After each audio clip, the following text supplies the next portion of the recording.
In 2009, deep in the sweltering Cerrejón coal mine of Colombia, a team of paleontologists sifted through layers of ancient rock.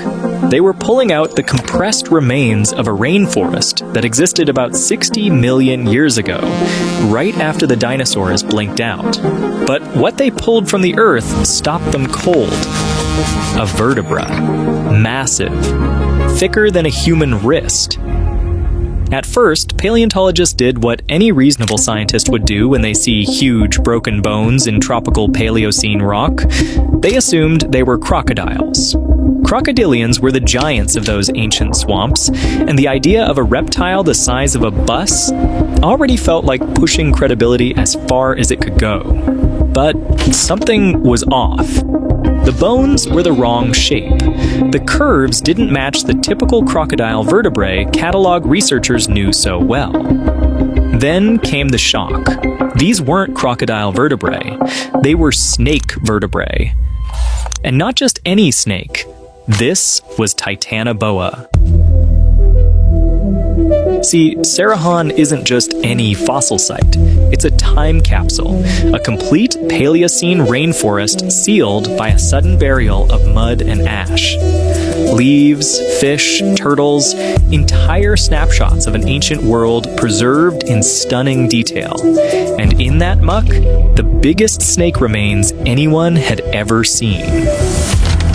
As the team recovered more vertebrae, dozens of them, along with ribs and associated fauna, one thing became undeniable. This wasn't a fluke or an exaggeration. The fossils were consistent, enormous, and unlike anything in the record. What emerged was a portrait of an animal so large that it instantly reset the upper bound of what a snake could be. News hit like a thunderclap. When the research team first measured the vertebrae, they ran the numbers again and again, convinced the calculations had to be wrong. But they weren't. The measurements pointed to a snake more than 15 meters long. Researchers were stunned. If those numbers were real, tltanoboa wasn't just a big snake. It was the largest land predator on Earth after the dinosaurs. Its size implied Paleocene ecosystems far hotter, far denser, and far more competitive than scientists had imagined. A creature this massive could only exist in a world pushing biology to its limit. What kind of planet grew monsters like this? Tltanoboa was absurdly large. The most conservative estimates put it at about 42 feet long, but some estimates go as high as over 50 feet, and it weighed somewhere between 2,000 and 2,500 pounds. For context, the largest anaconda ever reliably measured was about 28 feet long and weighed around 500 pounds. So tltanoboa was nearly twice as long and 4 to 5 times heavier. But here's what I find fascinating. How do scientists even figure out the size of an extinct animal from just a handful of vertebrae? Well, modern snakes follow pretty predictable scaling laws. The size of their vertebrae correlates directly with their total body length. So paleontologists can measure a tltanoboa vertebra, compare it to modern constrictors like boas and anacondas, and extrapolate backwards. But there's a deeper question here. Why was tltanoboa so much larger than any snake alive today? The answer hinges on temperature. See, snakes are ectotherms. They can't regulate their own body temperature. They rely entirely on their environment to stay warm. And that shapes almost everything about them. Their metabolism, their growth, even the upper limit of their size. Think about it this way. The warmer the environment, the faster a snake's metabolism runs. Faster metabolism means faster growth, more efficient digestion, and the ability to sustain a much larger body.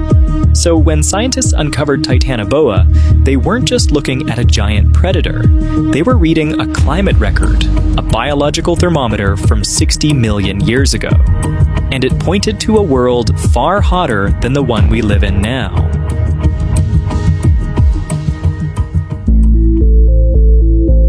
To understand Titanoboa, you have to understand its world. Step back about 58 million years into the Paleocene epoch, just a few million years after the dinosaurs vanished. Earth is recovering, ecosystems are rebuilding, and the tropics are turning into something almost unrecognizable to us. Global temperatures were far higher than today. In what is now northern Colombia, estimates suggest average year-round temperatures of at least 32 degrees Celsius, with almost no seasonal relief. Imagine a rainforest that never cools down, not even at night. A world where the air itself feels like a constant sauna. No ice caps, no winters, just relentless, steaming heat stretching from pole to pole. Forests sweated, waterways steamed in the sun, and life grew large because for cold-blooded animals, warmth removes the biggest constraint of all. But today's tropical forests, the Amazon, the Congo, Southeast Asia, are actually too cool for a snake like Titanoboa to exist. Modern anacondas and pythons press against the upper limits of what our current climate allows. To push beyond their size into Titanoboa territory requires a world turned up several degrees warmer, consistently, for millions of years. Titanoboa couldn't hack it. Its massive body needed that hothouse blaze to kickstart metabolism, to pump blood through 50 feet of coils. The Cerrejón site reveals this world in detail. Layer after layer contains plant fossils. There are giant turtle shells, some the size of pool tables. Early crocodile relatives with blunt, crushing teeth suggest a diet of hard-shelled prey. They were not sleek river racers, but heavy-jawed ambush predators. This was not a clear, fast-flowing river system. It was a humid swamp rainforest. Murky, slow-moving water, tangled roots, and dense vegetation. Visibility would have been poor, sound muffled by constant rain and buzzing insects. In such an environment, size could be a massive advantage. A giant snake could lurk in the water, its bulk supported by buoyancy, its body hidden by tannin-stained currents. Heat and humidity would keep its muscles warm and ready, allowing it to move when it needed to, then sit, digesting enormous meals over weeks or months. Titanoboa in this context is not an accident. It is a direct, logical outcome of an extreme world. High temperatures, abundant prey, and a swampy labyrinth perfect for slow, patient ambush. So here's the question everyone wants to know. How did Titanoboa actually hunt? Well, forget everything you've seen in movies. Titanoboa wasn't some hyper-aggressive monster chasing down prey on land. This wasn't a land-racing python or a tree-dwelling boa. Titanoboa was simply too big for that. 40-plus feet of muscle doesn't glide quickly over forest floors. It sinks, drags, fights gravity with every inch. But in water, everything changes. In the Paleocene swamps, Titanoboa behaved less like a modern snake and more like a crocodile. Slow, silent, half-submerged. It used the swamp's murky water as camouflage, slipping between fallen logs and root systems with only the faintest disturbance on the surface. For an animal this size, invisibility wasn't a trick. It was a lifestyle. It didn't chase, it didn't sprint, it waited. Hours, maybe days, almost motionless, until something wandered close enough. And when it struck, the force was terrifying.